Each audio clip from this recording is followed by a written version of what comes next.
What if the most controversial quarterback endorsement in Cleveland this summer wasn't actually an endorsement at all? Because Jerry Jeudy just found himself at the center of a Browns quarterback storm after a TikTok clip appeared to show him flashing the number 4 when asked who he wanted throwing him the football. And if you know Cleveland, you already know where everyone's mind went. Deshaun Watson wears number 4, Shedeur Sanders doesn't. Within hours, fans were debating whether Jeudy had just picked Watson over Sanders. And social media did what social media does best. It turned a few seconds of video into a full-blown locker room storyline. But there's something the viral clips didn't tell you. The footage was edited, Jeudy later pushed back on the narrative, and Cleveland's actual quarterback competition is much more complicated than one hand gesture. Because underneath all this noise is a much bigger question. After everything the Browns have gone through at quarterback, who actually deserves to take the first snap of 2026? The reason this clip hit so hard is because Jerry Jeudy already had a target on his back. This isn't some random receiver nobody talks about. Jeudy entered Cleveland with the expectation that he could become the team's top wideout. But his time with the Browns has been anything but smooth. And in 2025, the biggest criticism followed him everywhere: drops. At one point, Jeudy had 8 drop passes through Cleveland's first 6 games, leading the NFL in that category and becoming one of the league's most talked about receivers for exactly the wrong reason. 3 of those drops came against Pittsburgh in one afternoon, and suddenly every missed opportunity was being magnified. That's also why the old Steve Smith Sr. story keeps coming back. Years before this TikTok controversy, Smith had already called Jeudy a jag, just another guy, and questioned whether he was really living up to the expectations that came with being a first-round pick. Jeudy and Smith eventually had a public back and forth over the criticism, and the entire episode became part of Jeudy's NFL reputation. So when another viral clip suddenly seemed to put Jeudy in the middle of Cleveland's quarterback battle, fans weren't approaching it with a blank slate. They already had a story in their heads. And that's where things got dangerous. Because the clip looked simple. Someone asked Jeudy who he wanted as his starting quarterback, and the footage appeared to show him holding up 4 fingers. That was enough. 4. Watson's number. Suddenly, the internet had its headline: Jerry Jeudy wants Deshaun Watson. And from there, the argument became bigger than Jeudy. It became Shedeur versus Watson, youth versus experience, the future versus the past. The Browns trying to move forward versus a quarterback they have invested heavily in. Except there was one problem with treating that clip like definitive evidence. It wasn't the complete story. Jeudy later responded to the controversy and said he doesn't make decisions that aren't his to make, supports his teammates, and focuses on controlling what he can control. Reports also noted that the viral footage had been edited in a way that made the moment appear more definitive than it actually was. So no, we cannot honestly say Jerry Jeudy officially chose Deshaun Watson as Cleveland's starting quarterback. That would be turning internet speculation into fact. But the fact that millions of people believed it instantly tells you just how combustible this quarterback situation has become. And now we get to the part that actually matters. The Browns are not pretending this quarterback battle doesn't exist. It is real. Cleveland entered the 2026 offseason with Deshaun Watson, Shedeur Sanders, and Dillon Gabriel in the quarterback room.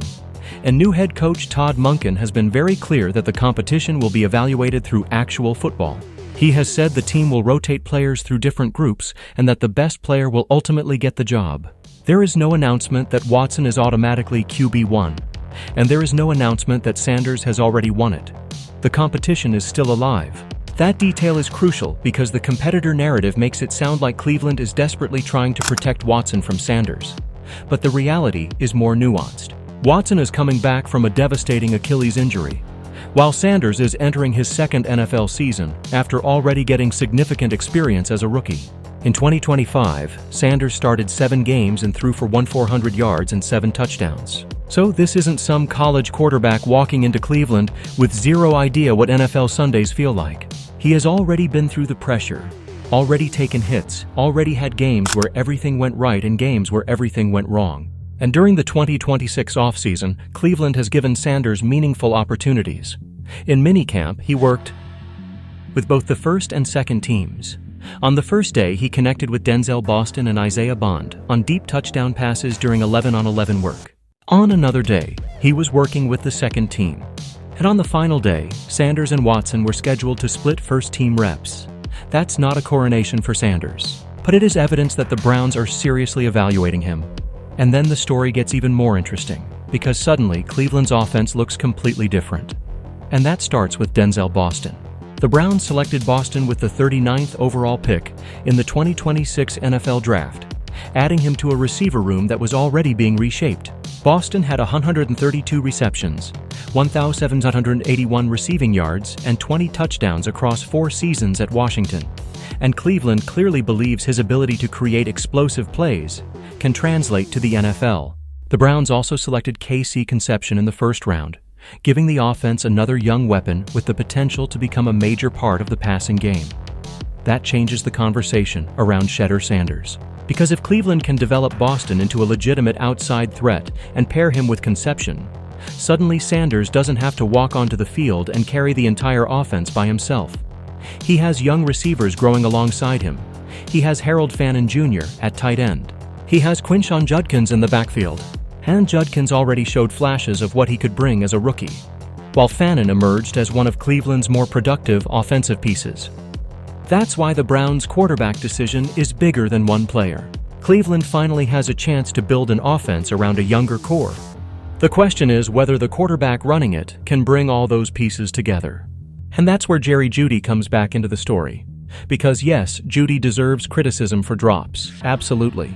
8 drops early in 2025 was a brutal statistic, and the problem became impossible to ignore.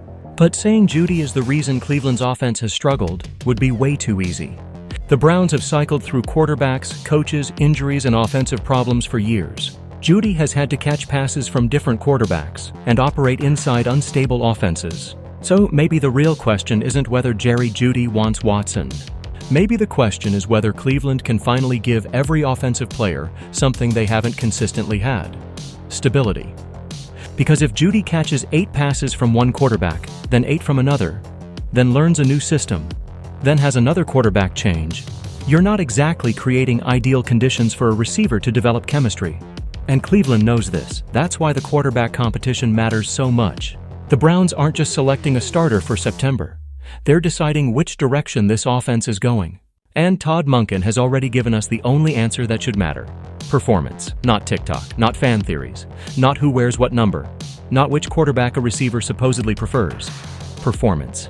Monken has said the team wants to play the quarterback who gives Cleveland the best chance to win. And that means Watson cannot simply win because he is the veteran. Sanders cannot win simply because he is younger. The answer has to come from what happens on the field. That's also why the Jeudy clip is ultimately more entertaining than important. Imagine if the Browns had already named Watson the starter. Nobody would care about a TikTok gesture nearly as much. Imagine if Sanders had already won the job. Same thing. The reason this exploded is because nobody knows. Cleveland is sitting on a genuine quarterback mystery, and every little moment becomes evidence for one side or the other. Sanders throws a deep touchdown. Suddenly he's taking QB1. Watson has a good practice. Suddenly experience is winning. Jeudy flashes 4 fingers. Suddenly there's a locker room conspiracy. That's what happens when a team has uncertainty at the most important position in football. And Cleveland has earned that skepticism. The Watson era has been one of the strangest chapters in modern Browns history. The trade and contract created enormous expectations, and the on-field return has not matched what the franchise hoped it would get. Then injuries made the situation even more complicated. Watson missed the 2025 season after another Achilles setback, and now he is trying to return to the field while competing against a younger quarterback who already has NFL starting experience. That is not an easy comeback story, but it is also not a guaranteed Sanders victory. Watson has NFL experience that Sanders simply does not have. He has been an elite-level quarterback before. If he looks healthy, accurate, and explosive during camp, the coaching staff has every reason to take that seriously. And if Sanders struggles, Cleveland cannot afford to start a quarterback just because fan. Want the next chapter to begin? That is the part social media tends to forget. Football doesn't care about the storyline. The Browns can't care about the storyline. And Jerry Jeudy certainly shouldn't decide the storyline. The pads will, the preseason will, the practices will, and eventually September will. Because the Browns season is waiting, and Cleveland still hasn't officially named its quarterback. The competition between Watson and Sanders is entering the part where opinions become much less important, and actual football becomes everything. And that could make this entire Jerry Jeudy controversy disappear overnight. If Sanders wins the job and starts throwing touchdowns to Boston and Concepcion, nobody is going to care about four fingers anymore. The clip becomes an off-season footnote, a weird internet moment that lasted a couple of days before the actual season took over. But if Watson wins the job, then every little detail suddenly gets examined differently. Every Jeudy reaction, every practice rep, every missed pass, every touchdown, every time Watson throws to Jeudy. And that's why this story has legs. Not because Jerry Jeudy definitively picked Watson, because the evidence doesn't support saying that. It has legs because Cleveland is standing at a crossroads. On one side is Watson, the veteran quarterback trying to resurrect his career and prove he can still be the player Cleveland once believed it was acquiring. On the other is Sanders, the young quarterback trying to turn 7 rookie starts into the foundation of something much bigger. Behind them is a new coaching staff trying to figure out which version of the Browns can actually win. And surrounding them is an offense that suddenly has young talent worth developing. Denzel Boston, Casey Concepcion, Harold Fannin Jr., Quinshon Judkins, and yes, Jerry Jeudy. That group doesn't need another season of chaos, it needs an identity. And that identity will probably begin with whoever wins the quarterback competition. So forget the four fingers for a second. Forget TikTok. Forget the arguments. The real Browns story is about to begin on the practice field. Because if Shedeur Sanders beats Deshaun Watson straight up, then nobody can say Cleveland handed him anything. And if Watson wins, Sanders will have to wait. And every decision Cleveland makes afterward will be judged against the enormous expectations surrounding that veteran quarterback.